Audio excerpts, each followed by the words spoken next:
If you want the best super steels, if you want the best handle scale materials, if you want the best cutting geometry, you're gonna have to pay for it. And that price tag keeps going up and up and up. So usually value proposition means that if you want a lower price, you're going to have to settle. Or do you? In my hands today, I've got a brand new knife from Tacray, and this could switch up all of that because while it has all of the premium things, the price tag is really, really right. Let's go ahead and talk about the brand new Tacray Tyran.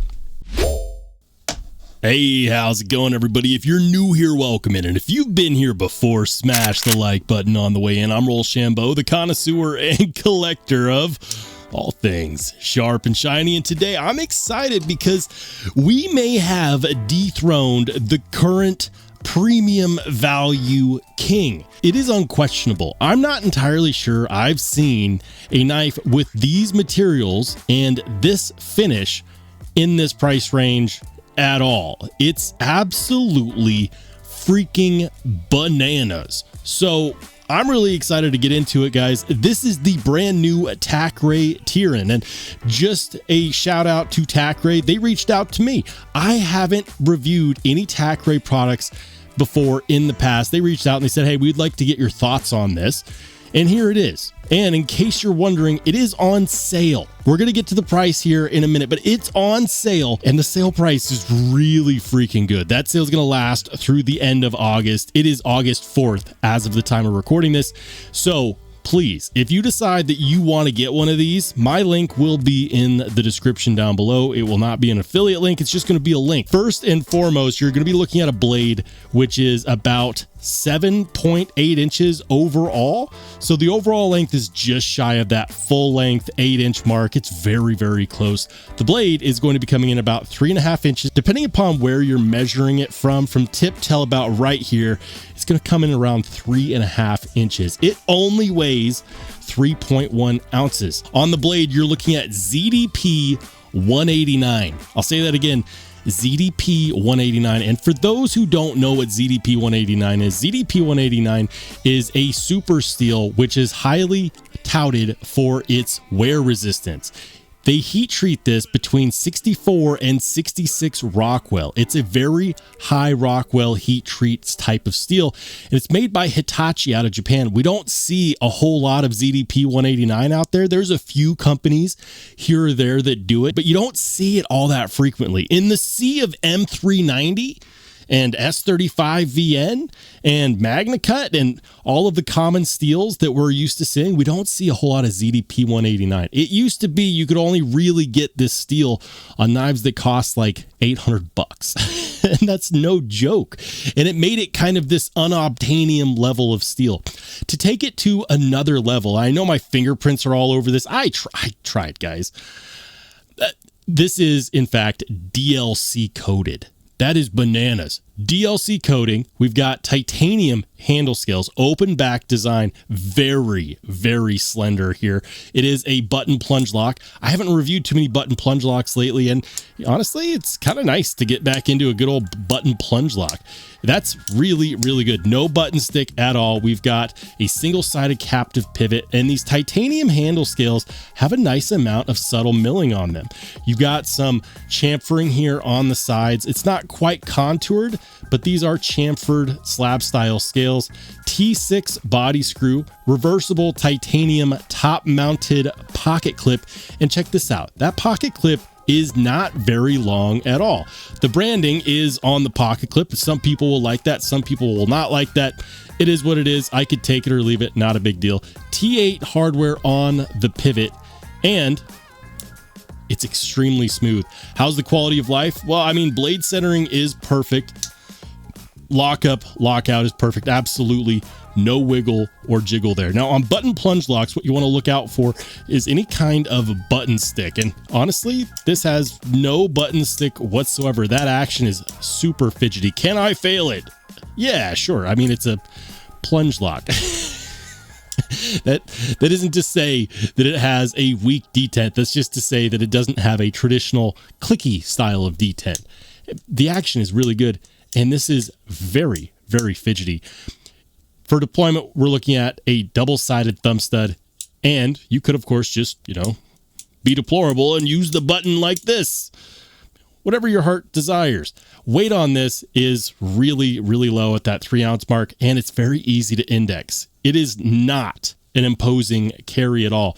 The scales are super thin, and the blade is super thin. Now, I don't have calipers. I should probably fix that, but here, I'll just use this as a litmus test. This is a TRM Neutron, known for its very slicey, very thin cutting geometry. Take a look at that.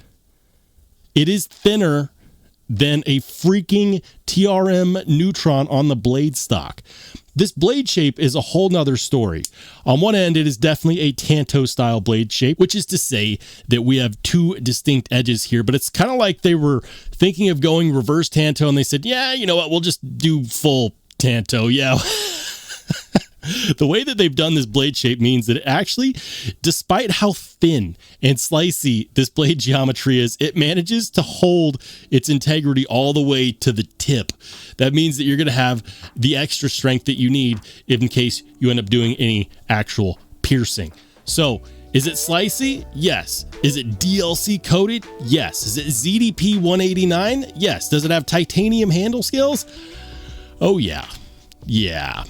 Ergos feel good. Now that we've got our bread and butter out of the way, there's a few things that we have to test. I want to test the DLC coating because I haven't done that yet. And I also want to test just how slicey it is. I haven't done any cardboard cut tests with this knife yet, so it should still have a pretty decent factory edge. I've only cut like paper just to get a feel for it. But let's go ahead and put this through some cardboard and see just how good that cutting geometry is. So here we go, scrap piece of cardboard, nothing too special. You'd run into this with your run-of-the-mill Amazon box. And yeah, I mean, is it a surprise, honestly, with blade and edge geometry like this? No, I would be disappointed if it wasn't this slicey. This is a cutting machine. I don't care if your significant other orders all of the Amazon boxes. This will make very short work of all of those. Look at that. Just like it's nothing.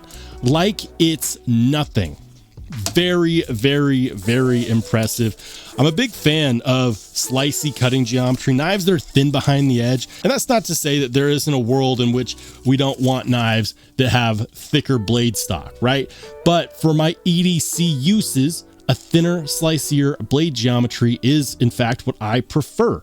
Let's do the other test. Let's go ahead and test out the DLC coating. Now, if you don't know about DLC coating, DLC stands for diamond-like carbon, and the hardness level of DLC coating is going to have a surface hardness somewhere around the realm of 80-ish Rockwell, which means that anything that isn't harder than that, like for example regular steel, is not going to scratch it. So we have to test to see if it's legitimate DLC. If it scratches it, it's not legitimate DLC. If it doesn't scratch it, then it's legitimate DLC. So let's go ahead and do this. Well, you know what, here's a Torx driver. We're just gonna indiscriminately just, you know what, I kind of cringe doing this.